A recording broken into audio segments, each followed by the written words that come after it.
How to reverse a video clip in Lightcut. Want to create a fun or cinematic effects?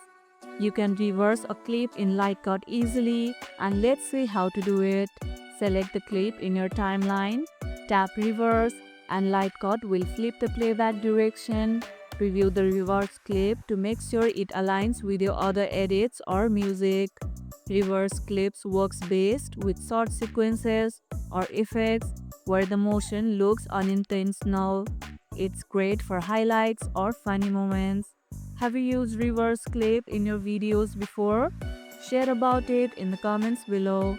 And that's how you can reverse a video clip in Lightcut. And if this video helped, hit the like button, share it, subscribe, and leave a comment. Thanks for watching, and I'll see you in the next one.